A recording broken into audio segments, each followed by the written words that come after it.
İran ordusuna yaşasın Azerbaycan.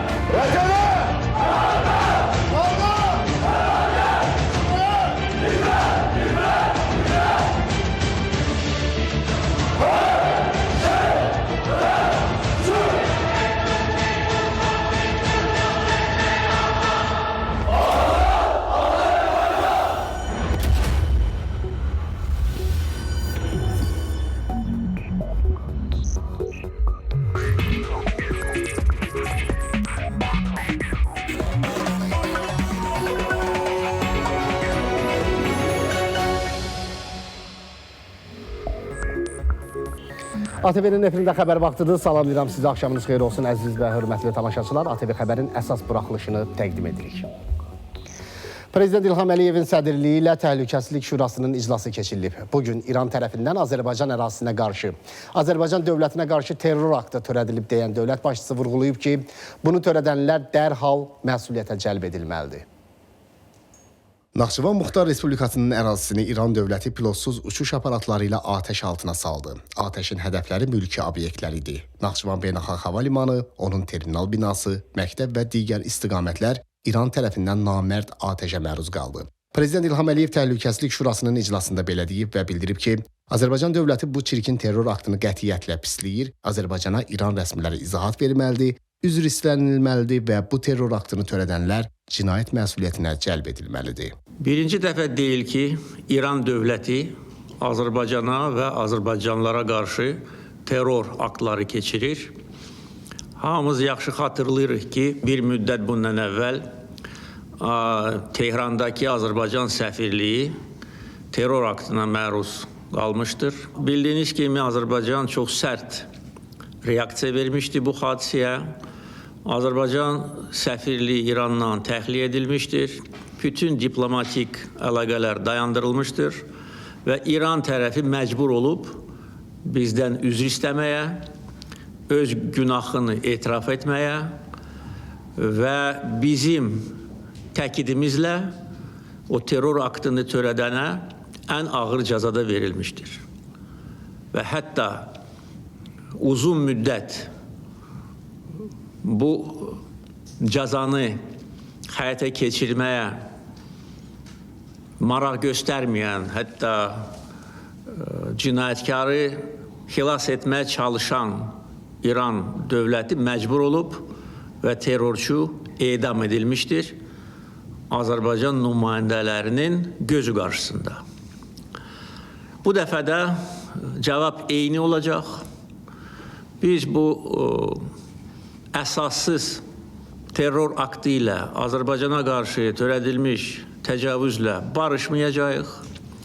Silahlı qüvvələrimizə təlimat verildi ki, cavab tədbirləri hazırlansın və həyata keçirilsin. Dəfələrlə İran tərəfinə xüsusilə keçən il baş vermiş toqquşmalardan sonra bildirilib ki, Azərbaycan ərazisindən heç bir qonşu dövlətə qarşı istifadə olunmayacaq deyən Prezident İlham Əliyev vurğulayıb ki, biz buna imkan verməyəcəyik, necə ki, heç vaxt bugünə qədər imkan verməmişik. Düzdür, keçən ilin yay aylarında və ondan sonraki dövrdə İrandan bizə əsassız ithamlar irəli sürülürdü. İran dövlət qurumlarının nəzarətində olan media resursları Azərbaycana qarşı çirkin şər-böhtan kampaniyası aparırdı. Çünki yaxşı bilirlər ki, bugün müstəqil Azərbaycan dövləti İranda yaşayan bir çox Azərbaycanlılar üçün də ümid yeridir. Azərbaycan nə o vaxt, nə də bu dəfə İrana qarşı olan əməliyyatlarda iştirak eləmir və eləməyəcək. Prezident İlham Əliyev birmənalı olaraq bildirib ki, İranın törətdiyi bu terror aktı bütün başqa çirkin əməllərlə yanaşı böyük nankorluq nümunəsidir. Son hadisələr baş verən kimi biz onlara xəbər göndərdik, başsağlığı verdik. Xarici İşlər Naziri mənim göstərişimlə həmkarı ilə danışdı. Mən onların səfirliyinə gedib başsağlığı vermək üçün öz mövqeyimi bildirdim. Halbuki məndən başqa heç bir dövlət başçısı İranın heç bir səfirliyinə getməyib. Yəni bunu qiymətləndirməmək, bunu yerə vurmaq özlərini alçaq nankorlar kimi aparmaq heç kimə şərəf gətirmir. Və bu şərəfsizlər, bizə qarşı bu terror aktını törədənlər peşman olacaqlar. Bizim gücümüzü sınamasınlar. Bizim gücümüzü sınamaq istəyənlər, onların başı yarıldı dəmir yumruq vasitəsilə. Bugünkü hadisə də eyni nəticəni hasil edəcək. Ona görə bu məsələ ilə bağlı tədbirlər planı hazırlanmalıdır. Bütün göstərişlər verilmişdir. İranın Azərbaycandakı səfiri Xarici İşlər Nazirliyinə çağırıldı. Etiraz notası veriləcək. Digər diplomatik addımlar atılacaq. Sərhədlə bağlı müvafiq göstərişlər verildi. Prezident İlham Əliyev bugünə qədər İrana hansı məsələdə kömək lazım olubsa, dərhal göstərildiyinə diqqət çəkib. Onu da bildirməliyəm ki, bugün səhər mənə məlumat verilir ki, İranın Xarici İşlər Nazirinin müavini Bakıya zəng gelir, xahiş edir ki, Livanda qalmış İran səfirliyinin əməkdaşlarını Azərbaycan kömək eləsin, təxliyə etsin. Çünki onların imkanı yoxdur. Mənə məruzə edildi, mən dərhal göstəriş verdim ki, köməkli göstərin, təyyarə göndərin. Hətta onlar dedilər ki, biz bunun pulunu da verməyə hazırıq, dedim ki, lazım deyil. İndi dar gündə biz köməklik göstərməsək, bəs nə vaxt köməklik göstərməliyik? Axı, bütün bunların müqabilində çirkincə, namərdcə, nakişi kimi Naxçıvana zərbə endirmək, bu ləkə onların çirkin və eybəcər simasından heç vaxt silinməyəcək. Ona görə diplomatik yollarla bütün lazımi tədbirlər görüləcək.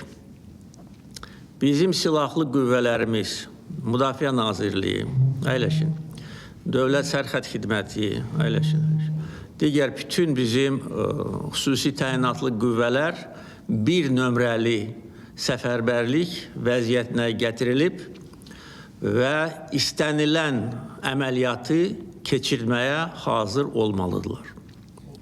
Hələlik bu qədər. Azərbaycan xalqını biz proseslərin gedişatı ilə əlaqədar məlumatlandıracağıq. Müdafiə Nazirliyinin açıqlaması əyləşin, artıq mətbuata dərc edilib. Azərbaycan xalqı əmin olmalıdır ki, istənilən bəd qüvvəyə qarşı bizim dəmir yumruğumuzu onlar görəcəklər. Müdafiə Nazirliyi ölkəmizin ərazi bütövlüyünün və suverenliyinin müdafiəsi, mülki şəxslərin və mülki infrastrukturun təhlükəsizliyinin təmin olunması üçün zəruri cavab tədbirlərini hazırlayır və bu hücum aktları cavabsız qalmayacaq. Müdafiə Nazirliyi hər hansı hərbi zərurət olmadığı halda İran İslam Respublikasının silahlı qüvvələri tərəfindən ölkəmizin ərazisində mülki infrastruktura qarşı törədilən hücumları qəti şəkildə pisləyir. Baş verən hadisəyə görə məsuliyyətin tam şəkildə İran İslam Respublikasının üzərinə düşdüyünü qeyd edilir. Nazirlikdən bildirilib ki, pilotsuz uçuş aparatlarının texniki parametrləri və bu hücumların təfərrüatı araşdırılır. Bəli, ağla sığmaz olsa da İrandan Naxçıvana dron hücumu baş verdi. Bir dron Naxçıvandakı hava limanının terminal binasına, digər dron isə Şəkərabad kəndində məktəb binasının yaxınlığına düşərək partladı. Hadisə nəticəsində 4 nəfər xəsarət aldı. Bu terror aktı xüsusilə mülki infrastrukturun hədəf alınması molla rejiminin xislətini bir daha ortaya qoyur. İran Silahlı Qüvvələri tərəfindən pilotsuz uçuş aparatları ilə Naxçıvan Beynəlxalq Hava Limanına və digər mülki obyektlərə qarşı hücum həyata keçirilib. Bir dron Naxçıvan Hava Limanının terminal binasına, digər bir dron isə Şəkərabad kəndində məktəb binasının yaxınlığına düşərək partlayıb. Dronun qalıqları hava limanının uçuş eniş zolağına düşüb. Bir neçə yerdə asfalt örtüyü zədələnib. Dron zərbələri nəticəsində uçuş eniş zolağına da zərər dəyib. Hadisə yerinə yanğın söndürənlər və təcili tibbi yardım avtomobilləri, prokurorluq əməkdaşları cəlb olunub, araşdırma aparılıb.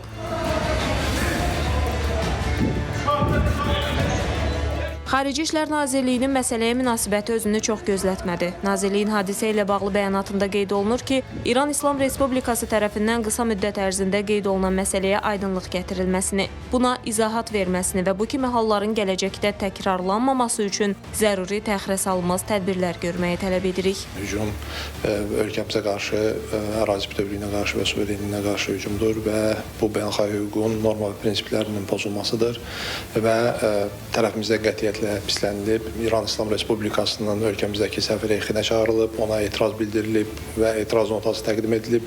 İran tərəfindən məsələyə aydınlıq gətirilməsi, müvafiq izahat verilməsi və gələcəkdə bu kimi addımların qətiyyətlə qarşısının alınması istiqamətində müvafiq tələb irəli sürülüb. Azərbaycan tərəfi müvafiq cavab hüququnu öz üzərində saxladığını bəyan edib.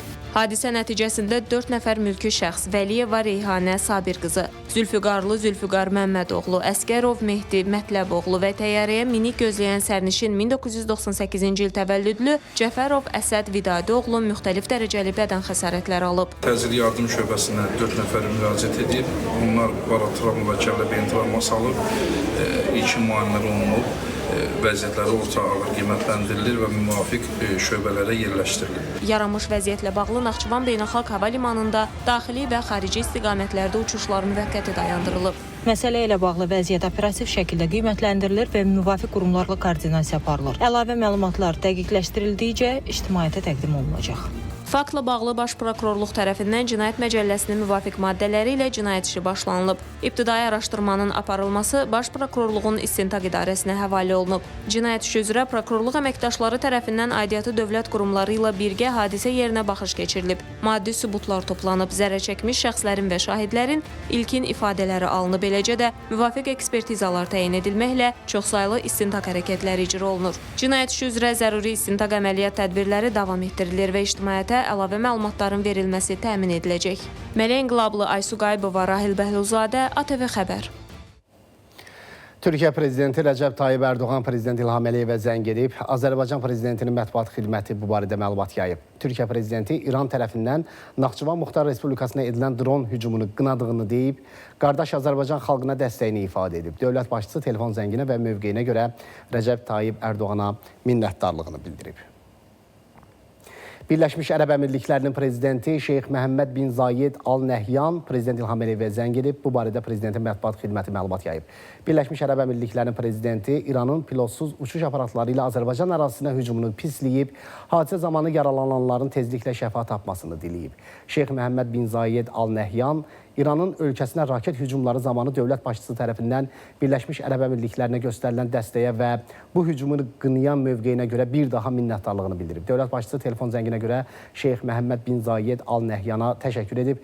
Prezident İlham Əliyev İranın Birləşmiş Ərəb Əmirliklərinə raketlərlə və pilotsuz uçuş aparatları ilə hücumlarını bir daha pisləyib və fevralın 28-də Birləşmiş Ərəb Əmirliklərinin prezidenti ilə telefon danışığında qeyd etdiyi kimi ölkəmizin Birləşmiş Ərəb Əmirliklərinin yanında olduğunu vurğulayıb. Telefon danışığı zamanı qarşılıqlı maraq doğuran məsələlər ətrafında da fikir mübadiləsi aparılıb.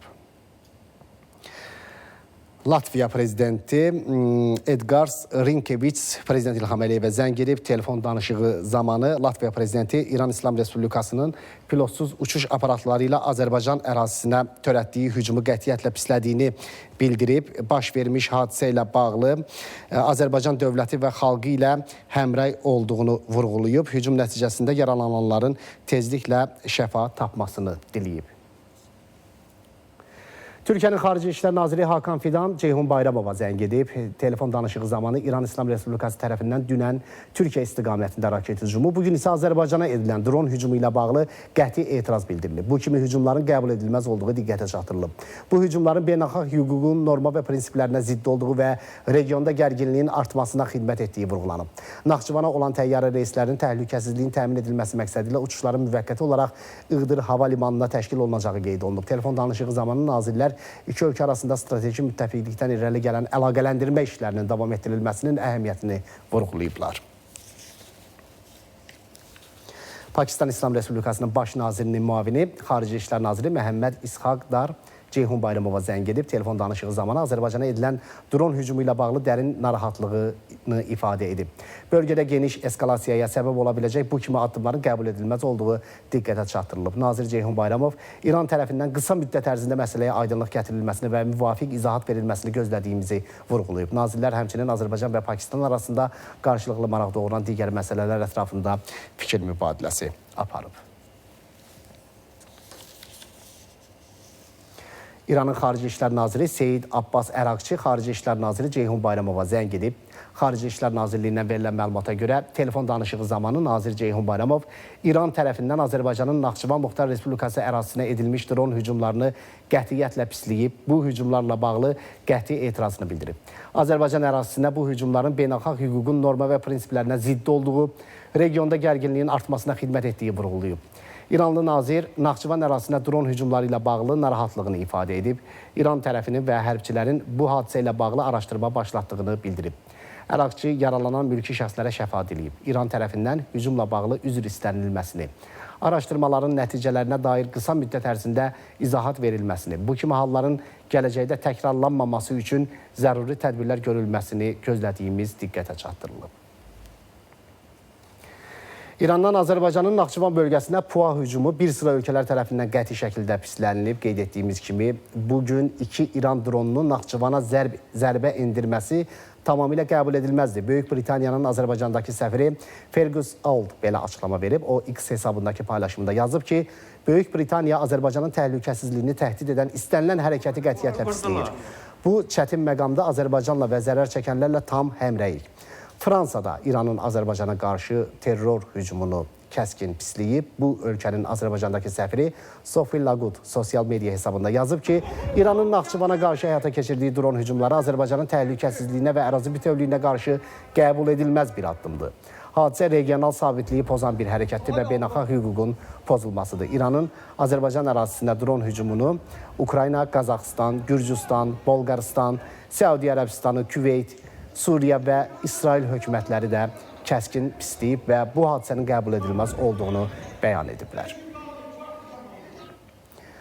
Naxçıvana uçan təyyarə təhlükəsizlik məqsədi ilə Bakıya qayıdıb. Bu barədə Baş Prokurorluğun mətbuat xidməti məlumat yayıb. Hava limanı xidmətlərinin işi qəsdən qanunsuz olaraq pozulduğundan Naxçıvan-Bakı istiqaməti üzrə 264 nömrəli reysi həyata keçirməli olan mülki hava gəmisi havada olarkən təhlükəsizlik məqsədi ilə Bakı şəhəri istiqamətində geri qayıtmağa məcbur olub. Naxçıvan Beynəlxalq Hava Limanının mətbuat xidmətinin yaydığı məlumata görə hazırda yaranmış vəziyyətlə əlaqədar olaraq daxili və xarici istiqamətlərdə uçuş əməliyyatları müvəqqəti olaraq dayandırılıb. Məsələ ilə bağlı vəziyyət operativ şəkildə qiymətləndirilir və müvafiq qurumlarla koordinasiya aparılır. Əlavə məlumatlar dəqiqləşdirildikcə ictimaiyyətə təqdim olunacaq deyə açıqlamada qeyd olunur.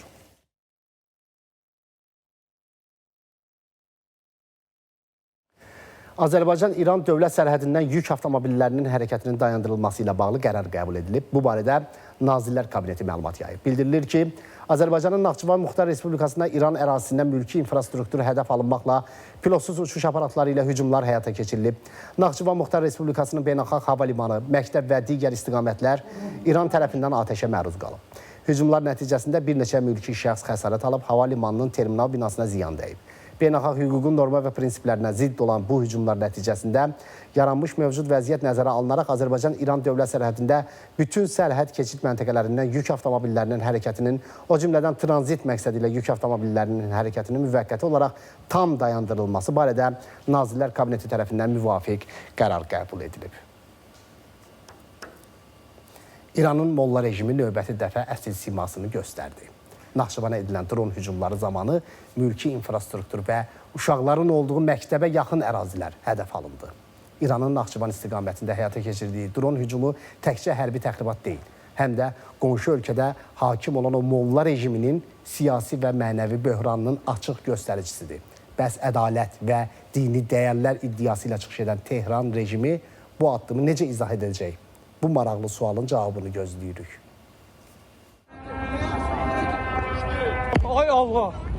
Azərbaycanın ayrılmaz hissəsi olan Naxçıvanın hava limanına və digər mülki infrastrukturuna zərbə endirilməsi illərdir regionda dini və mənəvi dəyərlərdən danışan Tehranın əsl mahiyyətini açıq göstərdi. Görünür, Molla rejiminin dırnaqarası mənəvi dərslərinin praktik tətbiqi dronları mülki obyektlərə göndərməkdən ibarətdir. Son hadisələrin fonunda bu addım xüsusilə paradoksal görünür. Çünki Azərbaycan tərəfi İran rəhbərliyinin həlak olması ilə bağlı dərhal başsağlığı vermiş, diplomatik nümayəndəlik səviyyəsində ehtiram nümayiş etdirmişdi. Azərbaycan prezidenti İranın ölkəmizdəki səfirliyini ziyarət edib başsağlığını ifadə etmişdi. Hətta ehtiyac yaranacağı halda humanitar yardım göndərilmə məsələsi də gündəmdə idi. Belə bir şəraitdə İran tərəfinin Naxçıvan ərazisində mülki infrastrukturu hədəf alması yalnız düşmənçilik jesti deyil, həm də açıq nankorluq və riyakarlıq kimi qəbul olunur. Azərbaycanın bütün bu xoşməramlı jestlərinə cavab mülki infrastruktura hədəflənən dron zərbələri oldu. İran tərəfi hal-hazırda baş verən savaşı, hərbi əməliyyatları,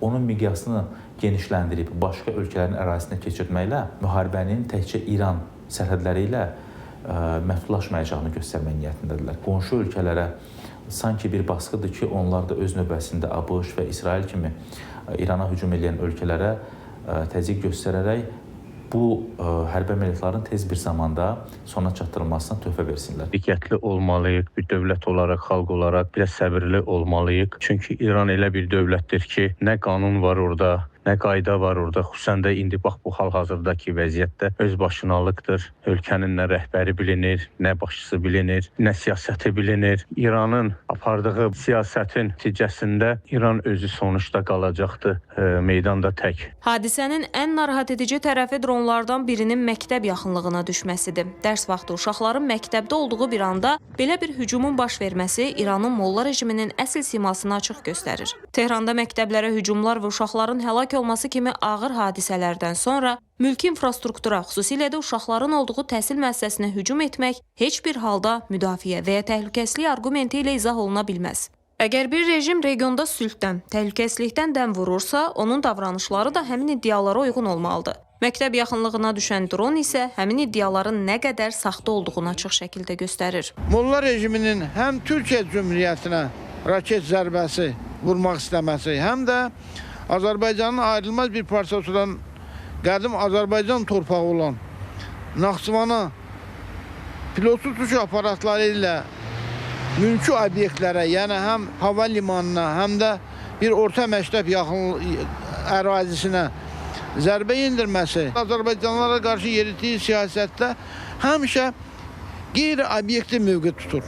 Maraqlı məqamlardan biri də budur ki, Azərbaycanda heç bir xarici ölkənin hərbi siyasi infrastrukturu yoxdur. Buna baxmayaraq Azərbaycanın mülki infrastrukturu hədəf seçilib. Bu isə istər-istəməz belə bir sual yaradır. Əgər məqsəd həqiqətən təhlükəsizlik İranın özünü müdafiə istəyidirsə, niyə hədəf mülki obyektlərdir? Mülki hava limanı, yaşayış məntəqəsi və məktəb yaxınlığına dron göndərmək nə hərbi üstünlük verir, nə də strateji balansı dəyişir. Bu addım daha çox qorxaqlığın və siyasi isterikanın göstəricisi kimi görünür. Bu dronlar Azərbaycan tərəfinə niyə atılıb?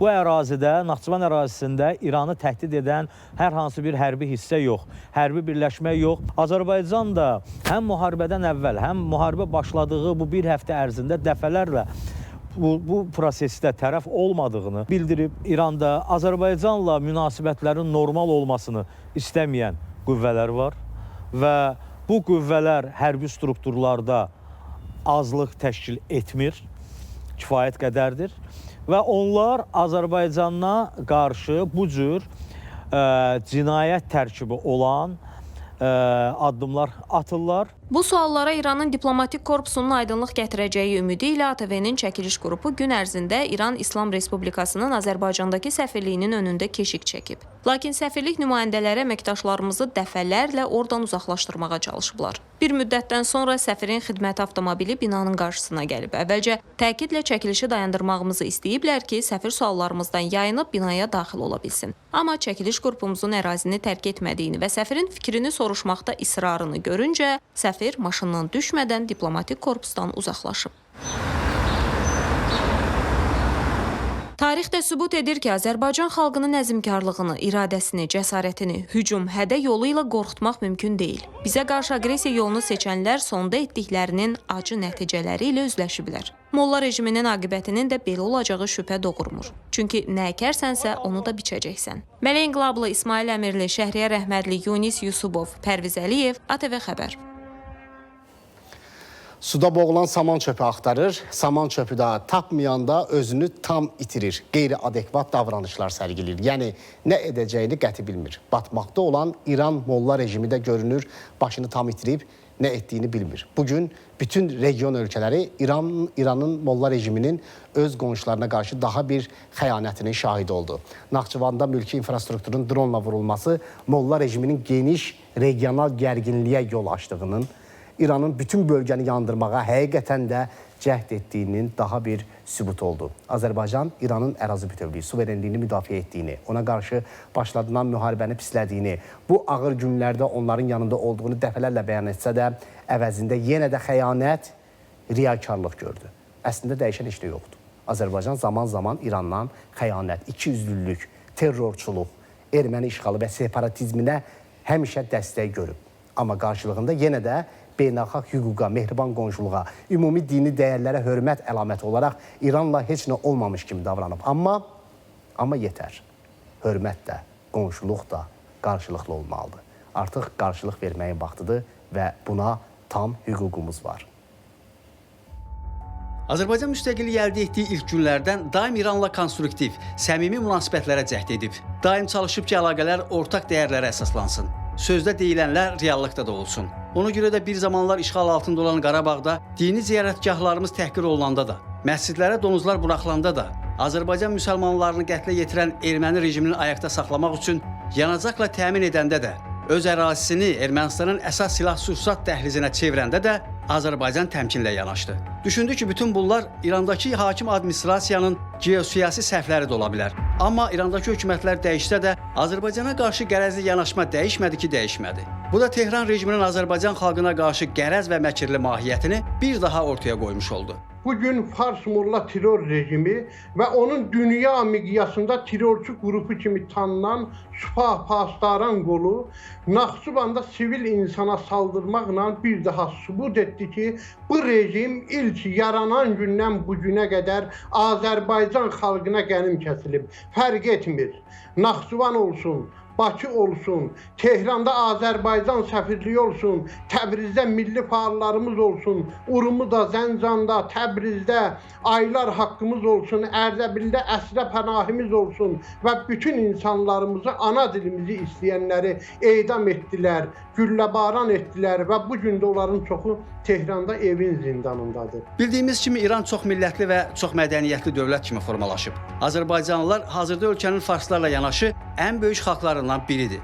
Tarixi mənbələr də göstərir ki, sonradan İran adlandırılan bu ərazilərdə yaşayan türk dilli əhali əsrlər boyu dövlətin siyasi, iqtisadi və hərbi həyatında mühüm rol oynayıb. Xüsusilə Səfəvilər dövründə türk tayfalarının dövlət idarəçiliyində aparıcı mövqedə olması bu tarixi rolun ən parlaq səhifələrindən biridir. Bu gün isə əsasən Təbriz, Ərdəbil, Urmiyə və Zəncan kimi şəhərlərdə yaşayan azərbaycanlılar İran cəmiyyətinin mühüm demoqrafik və sosial komponentlərindən birini təşkil edir. Amma bütün bunlara baxmayaraq əsrlərdir ki, Fars zehniyyətində bir anti-Azərbaycan, türkofob sindrom dolaşmaqdadır. Elə hazırki dövrdə də İranın milli siyasətindəki ayrı-seçkilik, yerli xalq olan azərbaycanlılara qarşı davam edən təhqirlər, milli zəmində təzyiqlər, ana dilimizə olan baskılar məhz bu sindromun müasir təzahürləridir. Dil və mədəniyyət məsələsi ilə yanaşı, Cənubi Azərbaycanda sosial və iqtisadi, ekoloji problemlər də zaman-zaman xalqın narazılığına səbəb olub. Yerli əhali və milli fəallar uzun illərdir ki, bu problemlərin İran qanunları çərçivəsində həll olunmasını tələb etsələr də,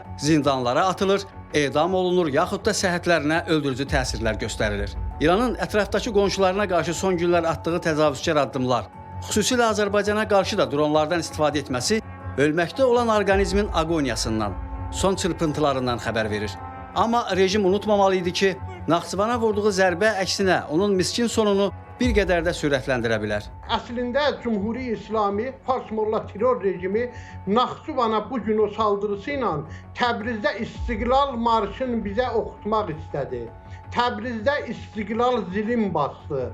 Artıq zamanıdır bu Azərbaycan xalqına qənim kəsilmiş bir sistem tarixin dərinliyinə gömülsün. Fars Molla terror rejimi öz sonunu hiss etdikcə bir çoxların da özü ilə uçurum yarğanın başına sürükləməkdədir.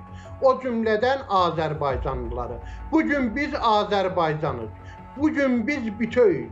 Fərq etmir. Naxçıvanımız olsun, Təbrizimiz olsun, Tehranımız olsun. Omuz omuza verib bu rejimin sonun gətirib Azərbaycanın tarixi məhv olmuş abidələrin, haqqın, hüququn yenidən bərpa və ehya etməliyik. Ümumiyyətlə Cənubi Azərbaycan məsələsi təkcə İranın daxili siyasi mövzusu deyil, eyni zamanda da insan hüquqları və mədəni müxtəliflik kontekstində beynəlxalq müzakirə predmetidir. Son illər regionda baş verən geosiyasi dəyişikliklər, Molla rejiminin bugünədək buraxdığı ciddi səhvlər bu mövzunu yeni müstəviyə çıxardı.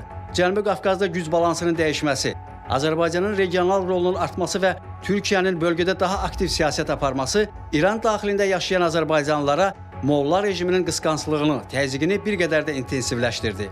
Onu da qeyd edək ki, Cənubi Azərbaycan məsələsi hazırda sadəcə milli və ya mədəni kimlik mövzusu deyil. Bu, həm də bir xalqın sadəcə mövcudluğu üçün milli təhlükəsizlik məsələsidir. Regionda baş verən dəyişikliklər fonunda bu məsələnin gələcək həlli həm yeni İranın daxilində aparılacaq islahatlardan, eləcə də Yaxın Şərq və Cənubi Qafqazdakı geosiyasi proseslərdən asılı olacaq. Hər halda gedişat Güney Azərbaycan xalqının öz təbii haqlarını əldə etməyə çox yaxın olduğunu göstərir. Güneyli soydaşlarımız hazırki geosiyasi fürsətdən yararlanaraq tarixi haqlarını geri qaytarmaq üçün hər an hazır olmalıdırlar. Vüqar Bektaş, Aygün Rəsulova, ATV Xəbər. Gedişat göstərir ki, İranın vəziyyəti heç də yaxşı olmayacaq. Yəni, Amerika Birləşmiş Ştatları İrana qarşı hərbi əməliyyatı azı 100 gün davam etdirməyi planlaşdırır. Məlumata görə Birləşmiş Ştatlar Silahlı Qüvvələrinin Mərkəzi Komandanlığının nümayəndələri Pentagon rəhbərliyinə müraciət edərək komandanlığın qərargahına əlavə hərbi kəşfiyyat heyəti göndərilməsini xahiş edib. Birləşmiş Ştatların ordu rəhbərliyi İsrailə də İrana qarşı hərbi əməliyyatları dayandırmamağa çağırıb. İsrail Müdafiə Naziri İsrail Katz Amerika Birləşmiş Ştatlarından olan həmkarı Pete Hegseth ilə telefon danışığı aparıb. ABŞ prezidenti Donald Trumpa İsrailə böyük dəstəyinə görə təşəkkür edən Yahudi naziri bildirib ki, Trumpla baş nazir Benjamin Netanyahu arasında İrana qarşı əməkdaşlıq regional və qlobal tarixi dəyişdirir. Pete Hegseth isə Katz'a belə cavab verib. Sona qədər davam edin, biz sizinləyik. İsraildə isə bəyan edirlər ki, Tel-Əvivin İrana qarşı hərbi əməliyyatları azı 2 həftə davam edə bilər. Yeri gəlmişkən, İsrail və ABŞ qırıcıları İrana hücumların coğrafiyasını genişləndirib. Paytaxt Tehranda yeraltı balistik raket anbarı, hava hücumundan müdafiə qüvvələrinin məntəqələri, Sepahın informasiya texnologiyaları mərkəzi, Azadi futbol stadionu, Bəndər Abbasda dəniz limanı, Kərəc, Buşəhər, Sənəndəc, Yəzd, Novşəhər, Həmədan, İlam, Sanqar, Təbriz, Sircan və Xürrəmabadda hərbi strateji obyektlər, polis idarələri və sairə məntəqələr bombardman edilib. Məlumata görə İsrail və ABŞ-nin hücumları nəticəsində İran ordusunun 3000 hərbçisi məhv edilib. İran Qızıl Aypara Təşkilatı indiyə qədər ölkənin 174 şəhərində 1300-dən çox hücumun baş verdiyini açıqlayıb. Bildirildi ki, ABŞ və İsrailin birgə əməliyyatının başlanmasından bu yana İranda 1114 nəfər həlak olub. Ölənlərdən 183-ü yetkinlik yaşına çatmayan şəxslərdir. İranın hərbi hava qüvvələri isə İsrailin Təl-Əviv, Qüds və digər şəhərlərinə hava hücumlarını gecə saatlarında həyata keçirib. İslam İnqilabı Keşikçiləri Korpusunun məlumatına görə İsrail Müdafiə Nazirliyinin binasına və Ben Gurion Beynəlxalq Hava Limanına zərbələr endirilib. Raketlər yaşayış binalarının yaxınlığına da düşüb və ətrafda ciddi dağıntılara səbəb olub. İran hakimiyyəti İsrailin Respublikada hakimiyyəti dəyişməyə cəhd edəcəyi təqdirdə Dimon şəhərindəki atom reaktorunu partlatmaqla hədələyib. İranın Kəşfiyyat Nazirliyinin məlumatına görə hərbi hava qüvvələri ABŞ və İsrailin köməyi ilə qərb sərhədindən ölkə ərazisinə sızmağa çalışan terrorçu qruplara qarşı qabaqlayıcı zərbə endirib. İran Ali Milli Təhlükəsizlik Şurasının katibi Əli Larijani Kürd separatçı qruplarına sərt xəbərdarlıq edib. Ölkənin qərb sərhədlərində bəzi Kürd qruplarının fəaliyyətinin aktivləşməsi barədə xəbərləri şərh edən Larijani Tehranın bu məsələdə heç bir dözüm göstərməyəcəyini bildirib. Bu arada İran Silahlı Qüvvələrinin baş qərargahı ötən gün İrandan Türkiyəyə ballistik raket atıldığını təkzib edib. İran İslam Respublikasının Silahlı Qüvvələri qonşu və dost ölkə Türkiyənin suverenliyinə hörmət eləyir və həmin ölkənin ərazisinə hər hansı raket atılmasını təkzib edir deyə bəyanatda deyilir. İstənilən halda Türkiyə Prezidenti Recep Tayyip Erdoğan İrana xəbərdarlıq eləyib. Her türlü önlemi alıyoruz ve anında gerekli müdahalede bulunuyoruz. Bir daha benzer hadiselerin yaşanmaması için de uyarılarımızı en net biçimde yapıyoruz. Allah'a hamdolsun. Ülkemizin ve milletimizin güvenliğini temin hususunda irademiz de kapasitemiz de en üst düzeydedir. Bəxtiyar Fətullayev, ATV Xəbər.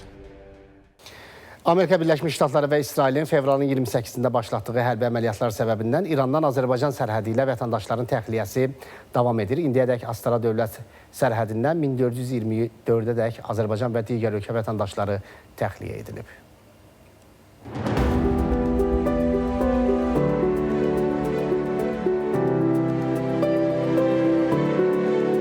Mən Tehranda idim. Orada avar çəkmə üzrə milli komandada məşq işləyirəm. Ölkədəki mövcud vəziyyəti nəzərə alaraq İranı tərk edib daha təhlükəsiz bir yerə getmək qərarına gəldim. Davamlı hava zərbələri, dağıntılar olur. Hər gün onlarla yerli və xarici ölkələrin vətəndaşları Astara dövlət sərhəddindən buraxılış məntəqəsi vasitəsilə İrandan Azərbaycana təxliyə edilir. 15 gündür Tehrandayam. Yəni birində biletim var idi samolyotda.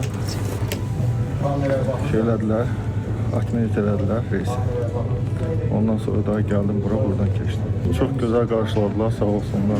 Gürcüstan vətəndaşıyam. 25 ildir ki, Tehranda yaşayır, çalışırdım. Musiqiçiyəm. Tehrana zərbələr indirirdilər, çıxmaq lazım idi. Təşəkkür edirəm hər kəsə, çox gözəl qarşıladılar məni. Təxliyə olunanlar içərisində İsveç və Çexiyanın İrandakı səfirliyinin əməkdaşları da olub. İsveçin İrandakı səfirliyinin 1, Çexiya səfirliyinin isə 2 əməkdaşının Azərbaycana təxliyəsi həyata keçirilib. Braziliya səfiri də daxil olmaqla Xorvatiya və İspaniyanın İrandakı səfirliyi əməkdaşları, eləcə də diplomatik nümayəndəliklərin təmsilçiləri ümumilikdə 30 nəfər Azərbaycan tərəfə təxliyə edilib. Azərbaycan hökuməti bizə çox kömək etdi. Vizaların alınması və avtomobilin ölkəyə daxil olması ilə bağlı böyük dəstək göstərildi. Mən həyat yoldaşımı və övladımı bura gətirmişəm. Yaxın zamanda isə yenidən İrana qayıdacağam. Tehranda ümumiyyətlə ölkə üzrə vəziyyət çox çətindir. Hər gün bombardıman edilir. Qeydiyyat prosedurlarından sonra onlar təhlükəsiz şəkildə təyinat istiqamətlərinə yola salınıblar. Səadət Əzqızı, Zaur İsmailov, Mələ İnqilablı, ATV Xəbər, Astara.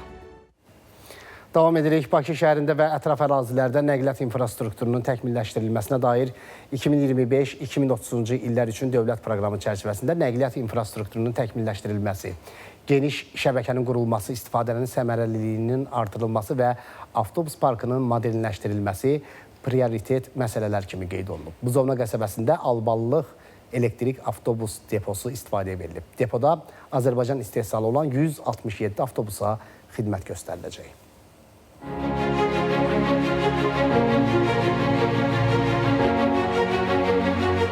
Bakubas Məhdud Məsuliyyətli Cəmiyyəti tərəfindən paytaxtın Xəzər rayonu Buzovna qəsəbəsində Alballıq elektrik avtobus deposu istifadəyə verilib.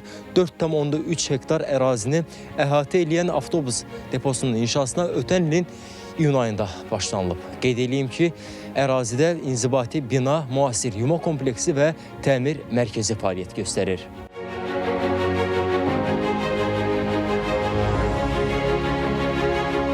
Avtobusların 48 ədədi 77, 102 ədədi isə 81 nəfərlik sərnişin tutumuna malikdir. Nəqliyyat vasitələrinin fasiləsiz fəaliyyətini təmin etmək məqsədi ilə ərazidə 42 ədəd 240 kilovoltluq enerji doldurma cihazı quraşdırılıb. Yeni avtobuslar 8 qəsəbə və 1 kənd üzrə Mərdəkan, Şüvalan, Bilgə, Buzovna, Qala, Maşdağa, Ramana və Nardaran qəsəbələri, eləcə də Məmmədli kəndini Koroğlu Nəqliyyat Mübadilə Mərkəzi ilə əlaqələndirəcək. Layihə çərçivəsində 365 sürücü, 78 nəfər inzibati və texniki heyət olmaqla ümumilikdə 443 nəfər daimi işlə təmin edilir. Bu artıq Bakı şəhərində ikinci elektrik avtobus deposudur. Bu istiqamətdə fəaliyyətimiz davam edir. Yaxın aylarda Naxçıvan şəhərində yeni bir deponun açılışıdır nəzərdə tutulub. Yerüstü Nəqliyyat Agentliyinin idarə heyətinin sədri Anar Rızayev dedi ki, yeni avtobus parklarının da yaradılması üçün artıq bir neçə əraziyə baxış keçirilib. Xırdanında park yaradılması nəzərdə tutulub, Lökbatanda park yaradılması nəzərdə tutulub, Binə Qala ərazisində park yaradılması və Binəqədidə parkların yaradılması nəzərdə tutulub. Hal-hazırda 2300 avtobus istismar olunur, amma bizə 2800 avtobusun şəhərdə istismarı vacibdir. Bakubas MMC tərəfindən ümumilikdə 360 ədəd elektrikli avtobus alınıb. Bu il ərzində isə əlavə 169 avtobusun alınması nəzərdə tutulur. Ümumilikdə ölkə üzrə 800-dən artıq avtobus yenilənib. Hazırda Bakı şəhərinin avtobus parkında 368 elektrikli avtobus mövcuddur. Məhəmməd Hacızadə, Rahib Səfərov, ATV Xəbər. Sabunçu rayonunda qəzalı binada sakinlər qorxa-qorxa yaşayır, daim təşviş içindəyik deyirlər. Onların sözlərinə görə 4 il əvvəl söküntü işlərinə başlanılsa da proses yarımçıq qalıb. Nəticədə bina daha da təhlükəli vəziyyətə düşüb. Bəs necə olacaq? Qəzalı bina ilə bağlı aidiyyəti qurumlar nə düşünür? Baxaq.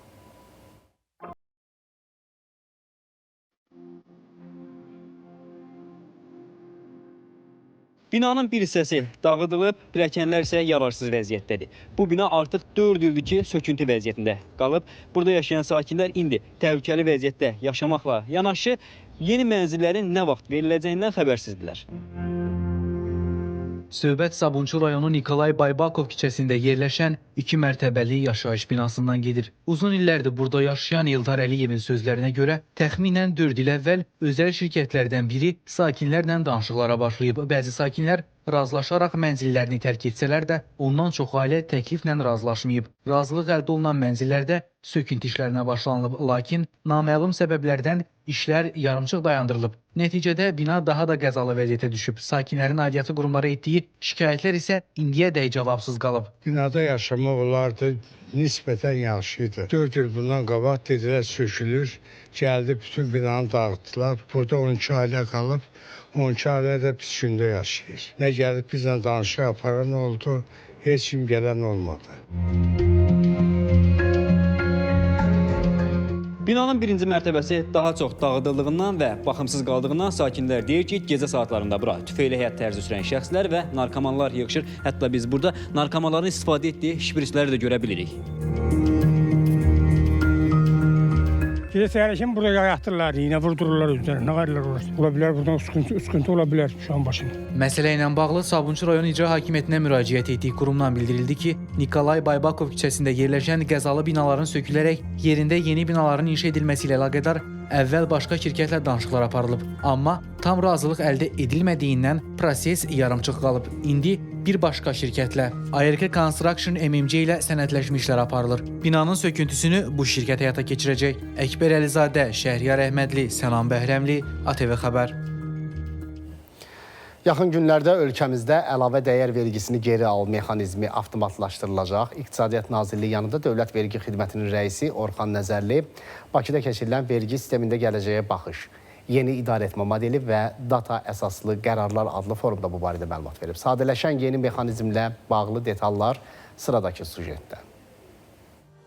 Əlavə dəyər vergisini geri al mexanizmi avtomatlaşdırılır. İqtisadiyyat Nazirliyi yanında Dövlət Vergi Xidməti, Kapital Bank və Paşa Bank açıq səhmdar cəmiyyətləri ilə birlikdə yeni sosial tərəfdaşlıq layihəsinin icrasına başlayır. Artıq vətəndaşlar bu banklara məxsus kart hesabları ilə alış-veriş etdikdə məhsulların əlavə dəyər vergisi ödəniş edilən kimi şəxsin kart hesabına avtomatik geri qayıdacaq. Çox vaxt bank kartlarından istifadə edirik və çox vaxt o çekləri itiririk, hərdən paketdə qalır, tullayırıq. Birbaşa karta otursa, QR kodsuz məncə o daha rahat olar.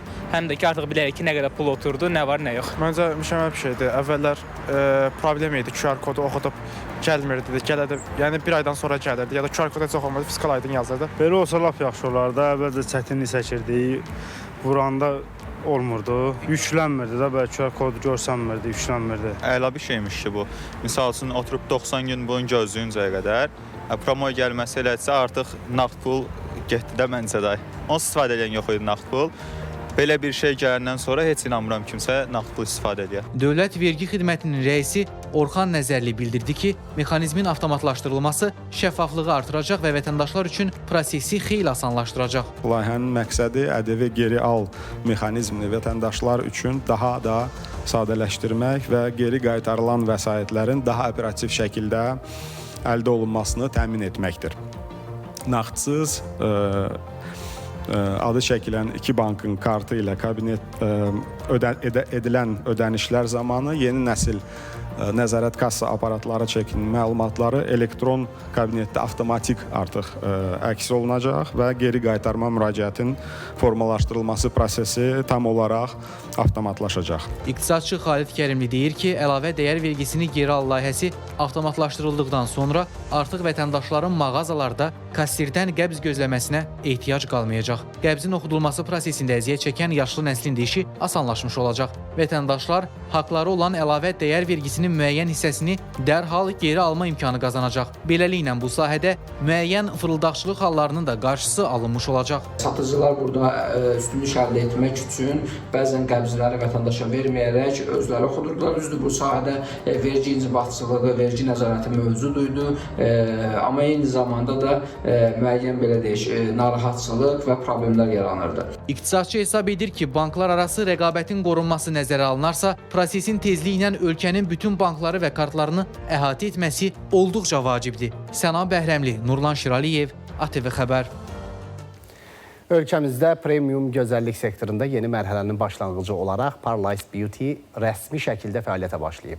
Parlice Beauty-nin açılmasında məqsəd müasir avadanlıqlar, beynəlxalq standartlar və peşəkar komanda ilə bazarda fərqlənən, davamlı və etibarlı bir marka formalaşdırmaqdır.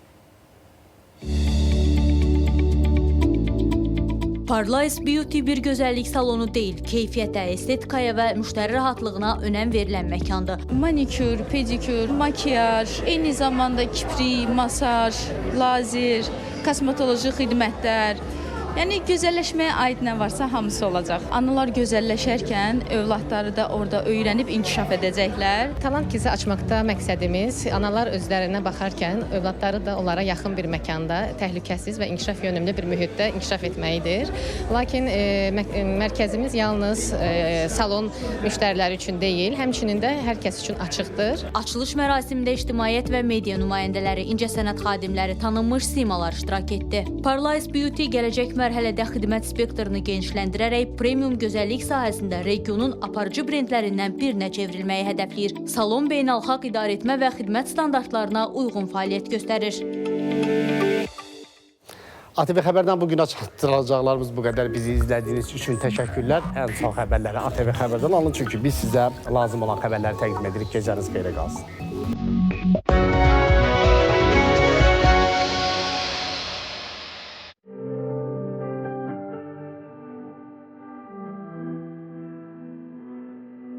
Ellatus, bir Azərbaycan brendi.